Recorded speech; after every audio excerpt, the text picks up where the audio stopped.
El fenómeno ovni en la provincia de Córdoba comenzó mucho antes de la aparición de la huella del pajarillo en el año 1986. Los pueblos originarios del lugar ya hablaban de la aparición de extrañas luces en la zona, de la conexión con seres que decían venir del espacio exterior.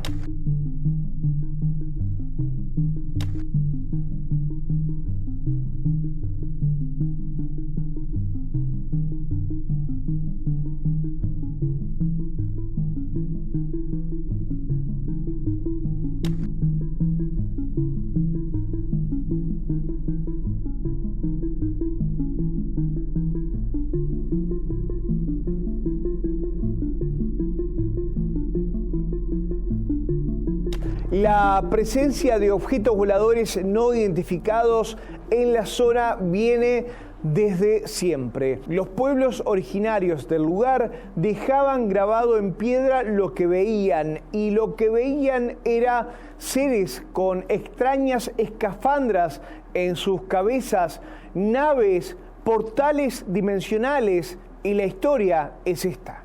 No, yo lo que creo que el antecedente es enorme.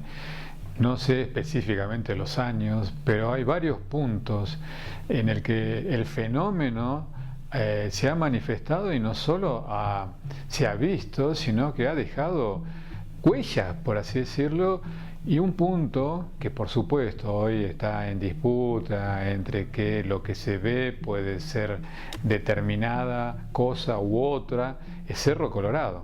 Uno cuando ve esas pictografías, increíbles, cientos de pictografías, y algunas es al mejor estilo de la meseta de Tassili, ¿no?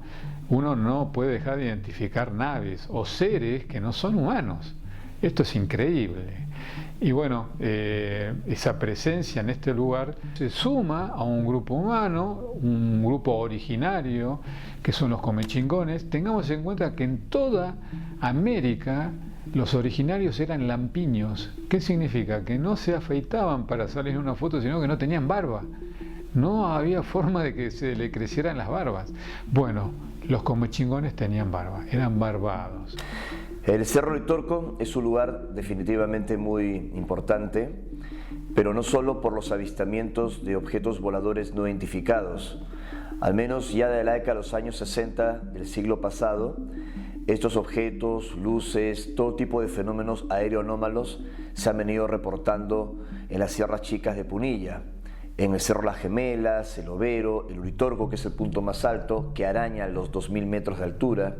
Sin embargo, este lugar era especial desde antes.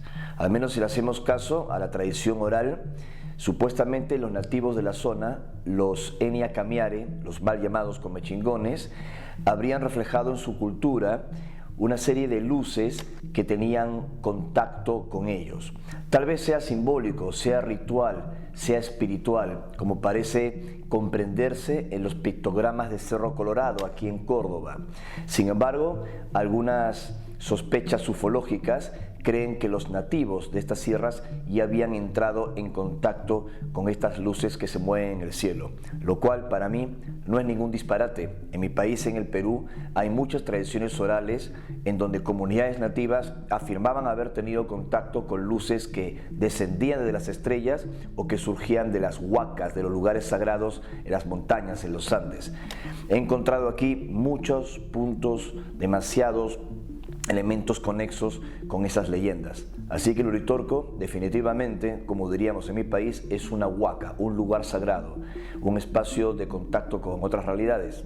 Otro testimonio increíble es lo que vivenció hace ya 40, 50 años atrás, Ego Hoffmann en Villa General Belgrano, un alemán que le gustaba muchísimo la investigación de los grupos originarios de la zona. Bueno, compraba vasijas, figuras, y tenía su museo de, digamos, gente comechingona y de otros grupos. Y un día llega alguien a venderle una figura y él la observa y queda totalmente choqueado. Ve que esa figurita tenía como una mochila en la espalda y unos tubos que ingresaban en la boca. Evidentemente que esto no es una, digamos, figura de algún ser humano natural de este lugar. Bueno, es así que él genera en su momento lo que es el Museo OVNI de Villa General Belgrano. Ya falleció Ego Osman, pero en toda su vida, luego de haber comprado esta figura que está en el museo, se vuelca a la investigación del tema OVNI, ¿no? El investigador Alejandro Prat, uno de los mejores de la provincia de Córdoba, encontró en su caminar por toda la provincia una extraña fila de menires que actuarían como polo energético o como batería para aquellos que vienen desde el cielo. Y otro de los puntos que podemos hablar, que esto es increíble, ¿no?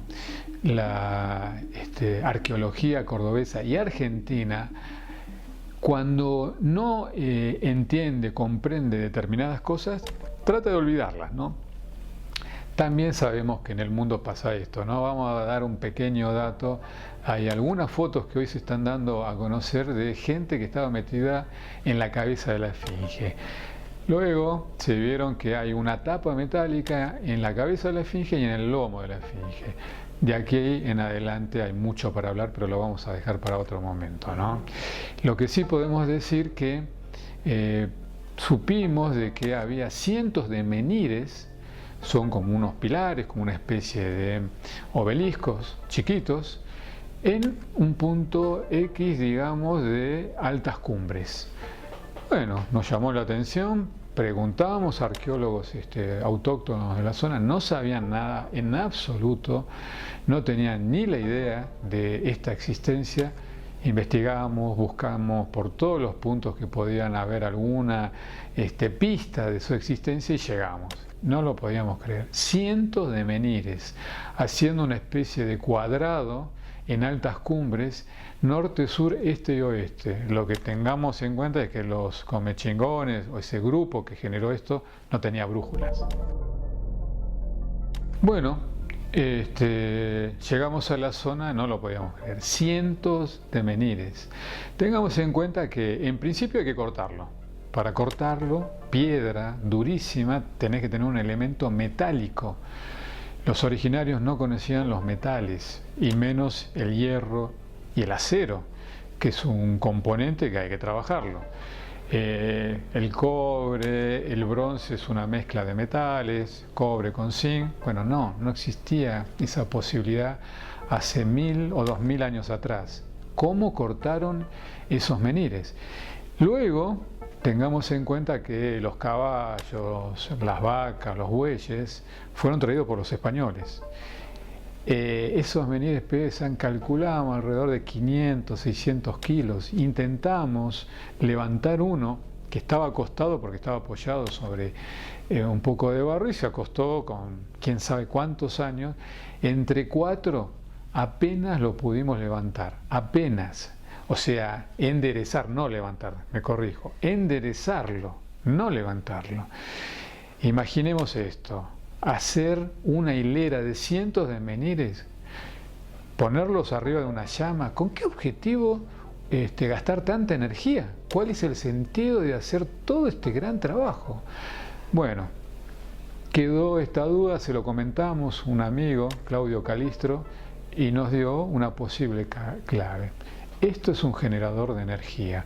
Está en todas las fuentes de agua de toda la zona serrana de Córdoba. Altas Cumbres es un gran abastecedor de ríos en toda la zona serrana de Córdoba. Está generando alguna fuente energética en este punto. Es una de las claves que quizá nos dio. Alejandro Prat va un poco más allá y asegura que Neil Armstrong, el primer hombre en caminar en la Luna, estuvo en Córdoba y que visitó la zona de Ongamira. Así que bueno, y por último, como dato de esta Córdoba ufológica de esta Córdoba OVNI, un amigo nos comenta que estuvo trabajando en la zona de Ongamira, en un hotel estancia, y que estaba haciendo un asado en un comedor y ve una foto de Armstrong y que estaba firmada. Estuvo Armstrong en la zona de Ongamira. Sabemos que Armstrong era un gran investigador del fenómeno OVNI, una amiga nuestra llamada Magda, que estuvo yendo mucho tiempo a la estancia La Aurora, estuvo tomando mate personalmente con Armstrong, y lo que le comenta Armstrong a Magda es que leyera un libro llamado el libro de Enoch. Más a hablar de este libro es un manual de contacto alienígena. Así que bueno, ¿qué podemos decir? Que Córdoba es una zona altamente ufológica. En 1986 aparece justo detrás del Cerro Uritorco lo que es conocido hasta el día de hoy como la huella del pajarillo. Esa huella fue una bisagra, un antes y un después en el fenómeno OVNI en la provincia de Córdoba. Es una larga historia, por muchos intereses, la verdad que muy bajos, se tomó el evento nada más que el de la huella y se quedó en esto nada más, ¿no? A partir de muchos años se trató de desvirtuarla, algún personaje inventó, que lo hicieron los bomberos, con un soplete de acetileno. Tengamos en cuenta que el soplete de acetileno tiene esta medida. Para hacer una huella de aproximadamente 190 metros es una locura a la noche, entre medio de una lluvia. Bueno, una verdadera estupidez. Nunca aparecieron los bomberos, siempre se trató de llegar a ellos. Este supuesto investigador que generaba esta idea del fraude dejó de hablar de esto, pero bueno, y apostó ahora a otra nueva idea, que era que el misil Cóndor se desmadró y generó la huella del pajarillo. En la cena ufológica aparece un amigo que trabajó en la Comisión de Energía Atómica, dos compañeros de él. En el 86, que fue el año de la aparición de la huella del pajarillo, dos amigos ingenieros fueron a aprender a soldar toberas a Italia. Volvieron 2 años después, lo que significa que el misil Cóndor no fue terminado hasta determinada época. Lo que sí investigamos posteriormente es que el misil Cóndor nunca voló. En esa época, una condesa que vivía en la zona aseguraba que la huella era un fraude para atraer turistas. Pero ojo, porque la realidad parece no ser esa. Bueno, sí, una condesa trató de decir, de inventar, de que esto fue generado por un tema turístico, etc. Lo que no se dio cuenta esta condesa, que lo que dijo en su invento sobre esto tiene una historia anterior, porque un montón de intereses generaron que se encapsulara la historia nada más que en la fecha del evento. Pero la historia de la huella del pajarillo se inicia varios años antes.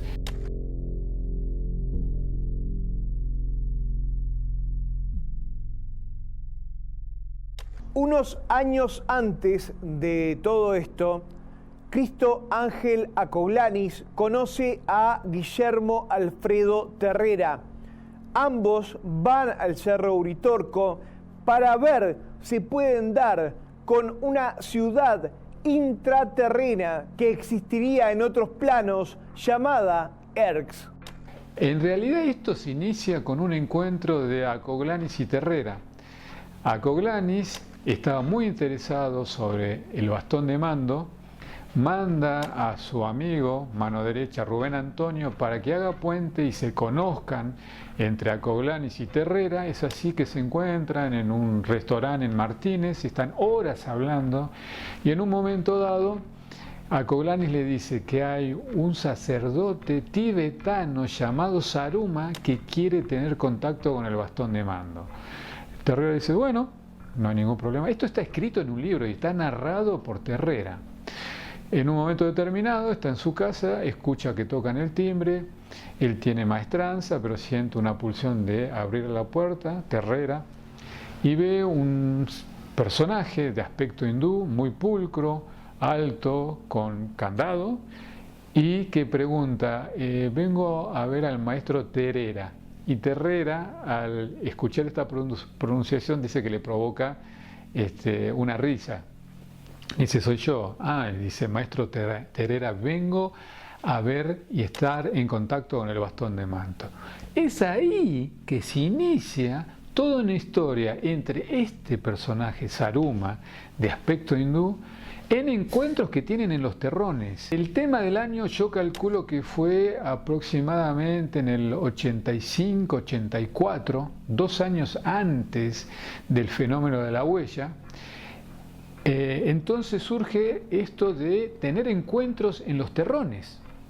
Y es ahí donde empieza a utilizar la técnica de contacto que es el mantreo en Irdin, un idioma cósmico que dan a conocer estos personajes, y es así que aparecen esferas volando en un lugar donde no existía electricidad, prácticamente no habían casas, y en un momento dado estas esferas que comenta Saruma que son en realidad maestros espirituales, porque él les da nombre, dice Nahualcuma, Maya, Tocor, etc. Son maestros que se pueden presentar en forma de energía. En un momento dado, estas esferas se detienen en un punto X del camino de los terrones y Terrera entabla un diálogo con Saruma y Saruma le dice, avance maestro, que quieren hacer contacto con usted. Está explicado total y absolutamente en el libro que Terrera siente un miedo ancestral y se esconde detrás del vehículo de él, que era un famoso Renault 12 que hoy existe, que lo guardan sus discípulos. Tengamos en cuenta que Terrera era un hombre de carácter, medía casi 2 metros de altura y que era bastante contundente en su andar, por así decirlo, ¿no? O sea que el fenómeno era fuertísimo.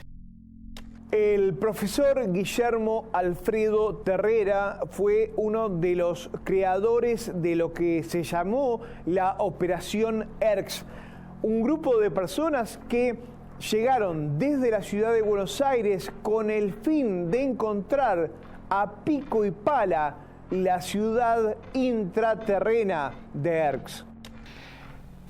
Empieza a explicar esto a sus discípulos. Parte del grupo genera una especie de subgrupo que se denomina el IPEC.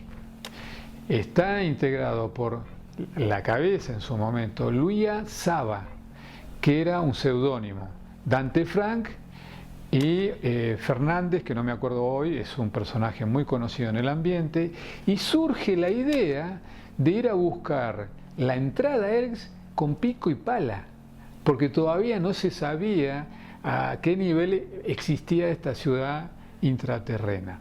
Bueno, es ahí que algunos reciben un mensaje telepático de venir en determinada fecha que iba a generarse la aparición de algún evento X. Y se vienen todos estos varios grupos, que hay uno que está detrás del Pajarillo, otro por Huertas Malas, otro por el Colchiqui, pero el que realmente tiene la visualización del evento de la huella del Pajarillo es el grupo encabezado por Dante Frank, que lo componen aproximadamente 7 personas y ven la nave, ven cómo tienen una especie de cono, se aterrorizan algunos del grupo, no ven la quemazón en su momento, pero ellos suben porque estaban detrás del cerro. Cuando suben ven la huella generada. Ya hay un montón de gente tratando de llegar a ese punto. Dante Frank, una de las personas que estuvo ese día de 1986, habló con nosotros en exclusiva y recordó ese momento. Cuando venimos a esta zona, yo estoy en la quebrada de Macero, que queda detrás del Cerro Pajarillo, la noche del 9 de enero de 1986, esperando un contacto programado entre las 11 de la noche y las 12 de la noche del 9 de enero para el 10.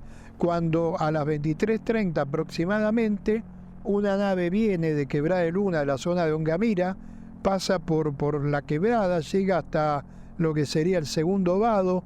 Ahí gente que vivía ahí en ese tiempo lo ve, la abuela, la tía, la madre, un chico que estaba ahí con ellos, queda suspendido durante unos segundos y se va para el Pajarillo. Paralelamente, nosotros que éramos 12, estábamos esperando sobre las piedras el contacto. A las 23:30 aproximada, la nave aparece, queda como bamboleándose, era como algo muy luminoso. Empiezan a salir naves más pequeñas, que ahora sabemos que las llamamos naves de traslado o canepla de traslado, que puede tener hasta 3 metros y ser brillante o transparente, y comienzan a moverse. Yo llegué a contar unas 12, 14, hay otros del grupo que contaron como 25, y se movían todas por las laderas de los cerros durante varios minutos. En un momento determinado, todo lo estamos viendo, incluso había gente que estaba al lado mío que se dio vuelta, me decía: Dante, no diga lo que estás viendo.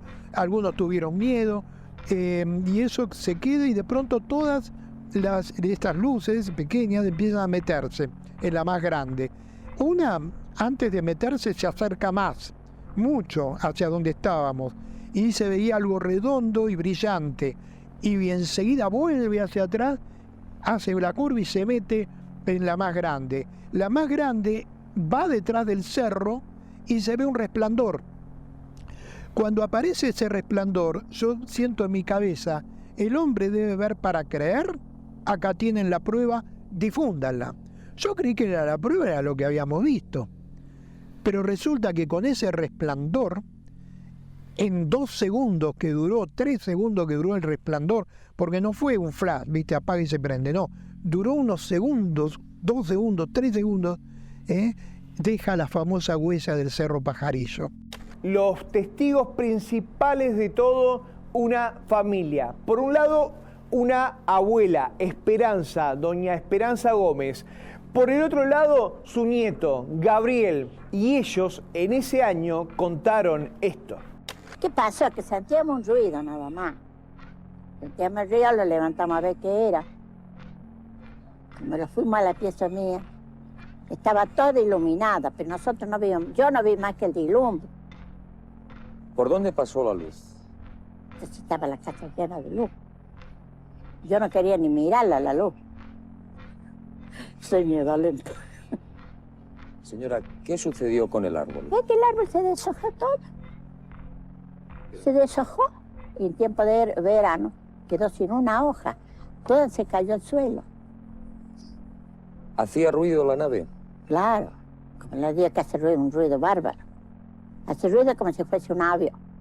Lo que pasó a continuación ese año fue el comienzo de una campaña de desprestigio de la temática ovni en la zona. Sí, un tiempo después aparece José de Ser, ¿no? Parte el primer grupo rumbo al cerro Uritorco.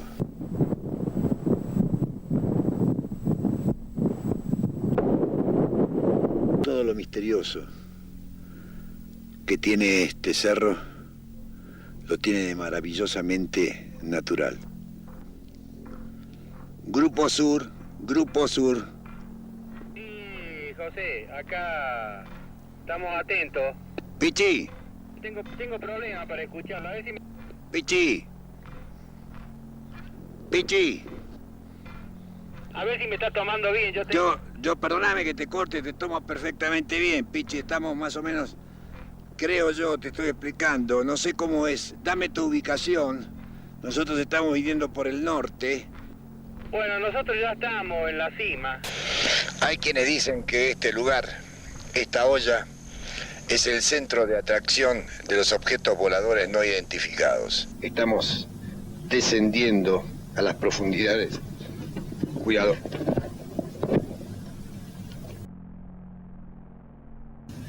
No importa, no, sí. Cuidado. Estamos descendiendo en las profundidades del cerro Uritorco. Estamos casi a 180 metros de profundidad para encontrar la entrada repetimos, para encontrar la entrada de la ciudad extraterrestre perdida. Pero bueno, como testimonio muy fuerte, muy contundente, está la familia Gómez. Un niño en ese momento de 11 años, junto con su abuelita, ve no podemos decir un ovni porque no era el término que podían utilizar ellos, ven una luz en forma de lenteja con un cono inferior que se acerca a la casa. La descripción es que era tan fuerte la luz, se aterrorizan, cierran las ventanas al mejor estilo encuentro del tercer tipo, ven que la luz entra por los perfiles de la puerta y de la ventana, es fuertísima esa luz, y sienten como una especie de microtren, un sonido muy fuerte que pasa arriba de la casa. La verdad que les genera un miedo enorme. A la mañana se levantan, ven que el árbol que estaba pegado a la puerta de su casa se le caen todas las hojas.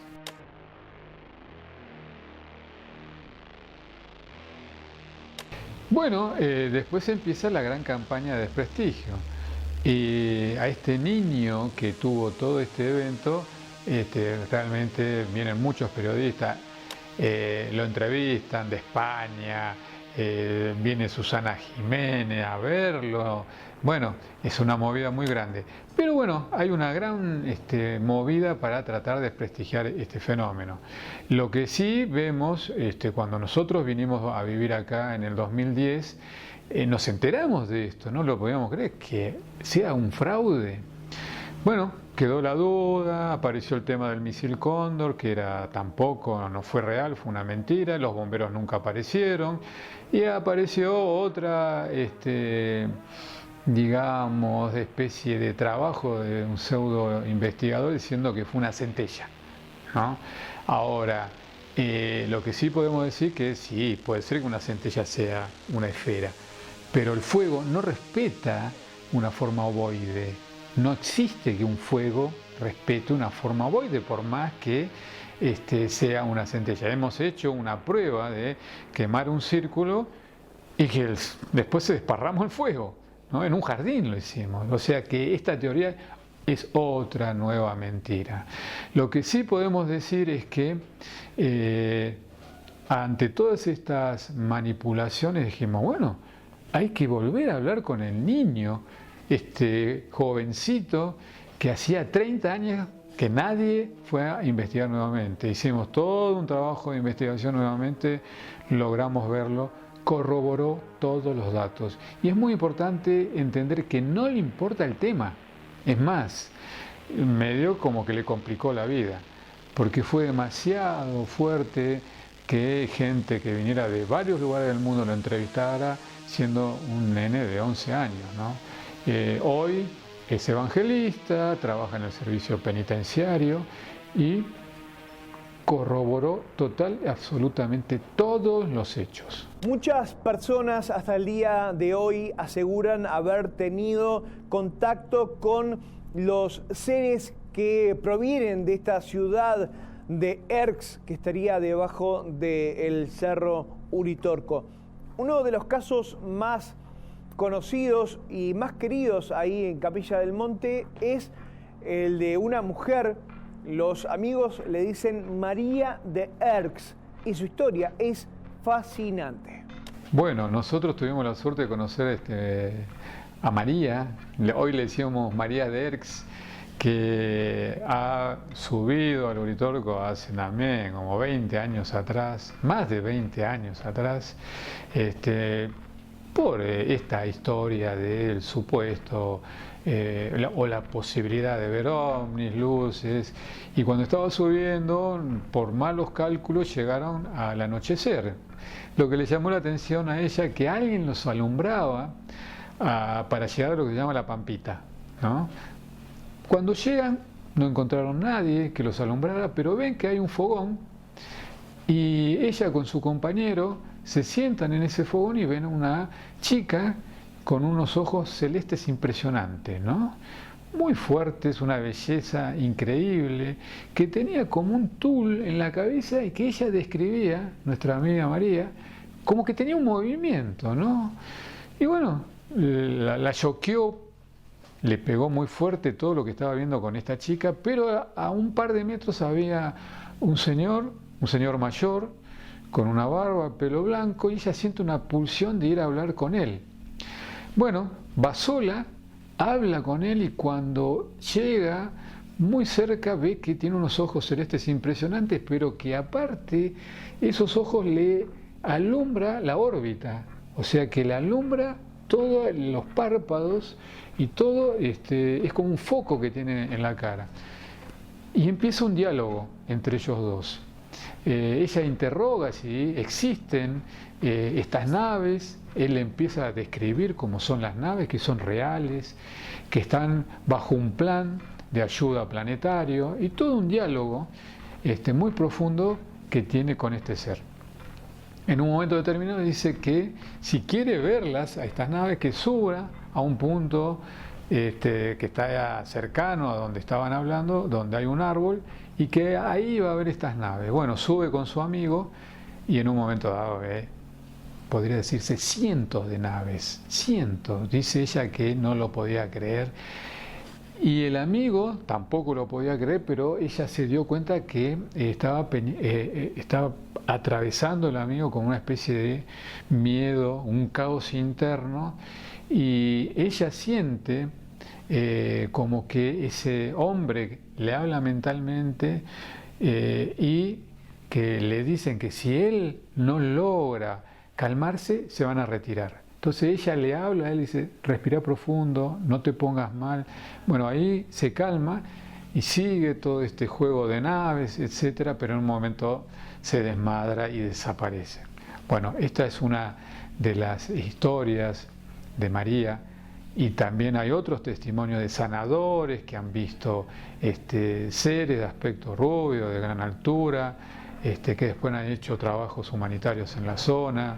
Y bueno, hoy en día, bueno, no se puede subir tan fluidamente, el cerro ya tiene un movimiento comercial determinado, y bueno, estas vivencias quizás no se dan en el cerro, pero pueden darse en el entorno, ¿no?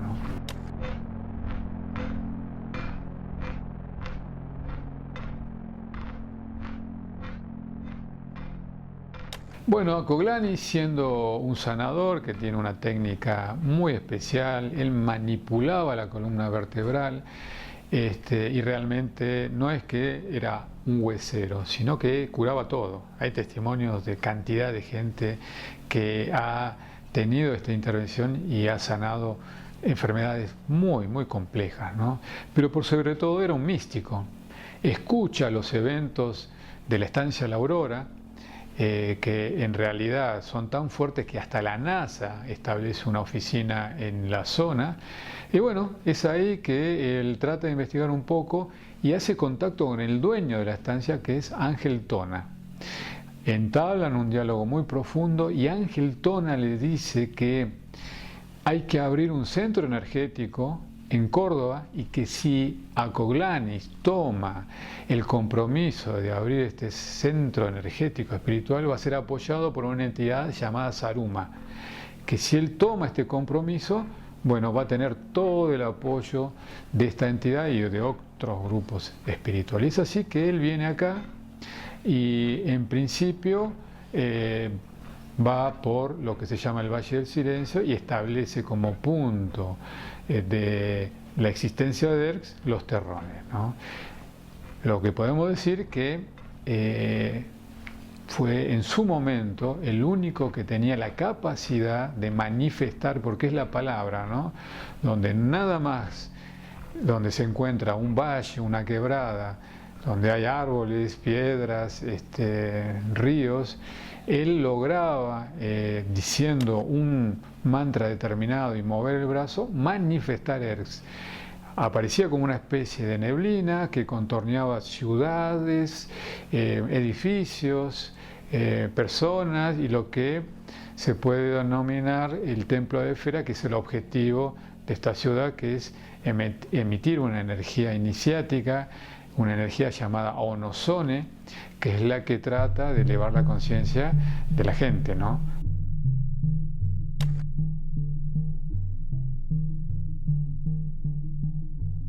Bueno, alrededor del año 1930 aparece un personaje también muy notorio, Orfelio Ulises, también un descendiente de originarios, un místico impresionante. Él tiene telepatía con grupos tibetanos y emprende un viaje hacia el Tíbet. Es instruido ahí y en un momento dado estos monjes le dicen que tiene que ir a justamente la zona del Uritorco a descubrir lo que es el bastón de mando. Y es así que es guiado telepáticamente y en X lugar pudimos conocer el punto determinado cerca de la base del Uritorco. Por un discípulo de él nos mostró el punto donde fue descubierto el bastón de mando. También había una conana, es un mortero bastante grande, y lo que se denomina el pollo, que es como un asiento, un cetro de Voltán o de este semidios que gobernaba esta zona, ¿no? El bastón era de piedra, supuestamente tallado por estas entidades, estos seres. El objetivo de este bastón es el reservorio de la memoria genética de la humanidad, porque sí se sabe que nosotros como humanidad actual tenemos un ADN manipulado. Teníamos 12 hebras, hoy actualmente tenemos 12 hebras, y tenemos no muy desarrollado el hemisferio derecho, que es el hemisferio espiritual, sutil, subjetivo, femenino.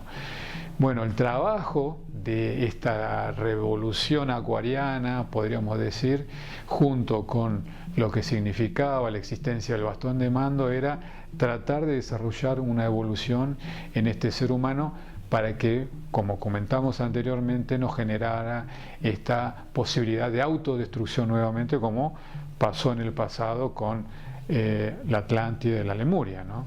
Entonces, Orfelio Ulises es el receptor de este bastón de mando, lo mantuvo oculto.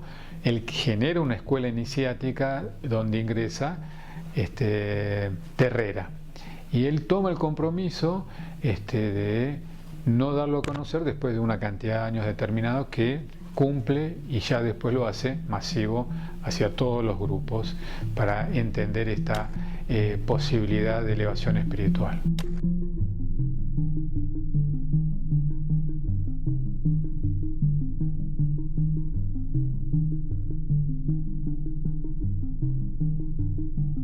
Bueno, lo que sucedió en un momento determinado, vemos unas marcas en el Cerro El Pajarillo impresionante. No podíamos creerla, éramos varios los que veíamos, nos frotábamos los ojos, no podíamos comprender. No era como la quemazón que se generó en el 86, sino que esto tenía marcas circulares, como una especie como de círculo con una marca de punta a punta, una especie como de semicopa, y bueno, nos llamó muchísimo la atención. Emprendimos justamente porque se empezó a hablar de esta posibilidad de lo que se llama el círculo de hadas. Subimos el cerro, cuando llegamos no lo podíamos creer. No solo estaba lleno del frente a la ruta 17 de huellas, sino que atrás había otro tanto. Pero lo más llamativo de todo esto, que no había ningún hongo. Y esto es lo increíble y lo penoso de una cantidad de investigadores que no han estado en la zona, que no han investigado, que no han subido siquiera el pajarillo, que han dicho que era el llamado efecto del círculo de hadas. No había ningún tipo de hongo. Lo único que había era diferencia de altura en el pasto y diferencia de color. Pero lo llamativo de todo esto, que estando arriba de todo, atrás hay otra cadena montañosa llamada cadena de Copacabana.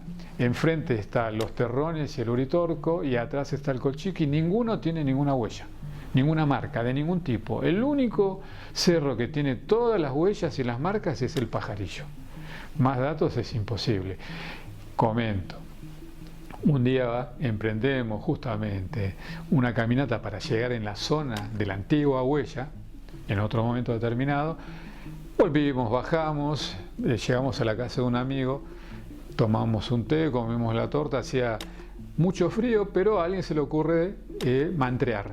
salimos a un predio frente al pajarillo y estábamos mantreando y vemos una estrella muy fuerte que estaba justamente arriba del pajarillo, ¿no?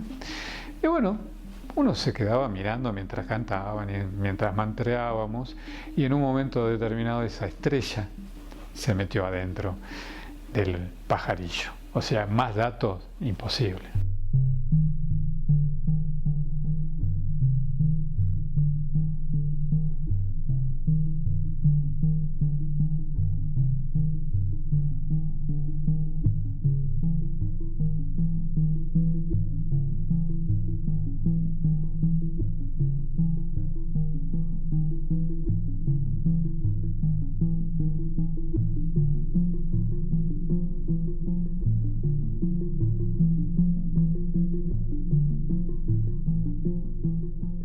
Le preguntamos a Alejandro Prat por qué están aquí, por qué están en este mundo. Su respuesta los va a sorprender, se los aseguro. Y lo que se puede entender es que en ciclos de 26.000 años se abren y se cierran como chakras en distintos puntos del planeta. Durante mucho tiempo estuvo abierto lo que fue Shambhala. Hoy en día Shambhala se cierra y empieza a abrir esta energía en este continente, ¿no? Entonces el objetivo es justamente en este núcleo humano terrestre, quizás sea un reservorio humano para determinada circunstancia, ¿no? Hasta aquí Crónica Paranormal. Nos vemos el próximo sábado aquí en Crónica Televisión.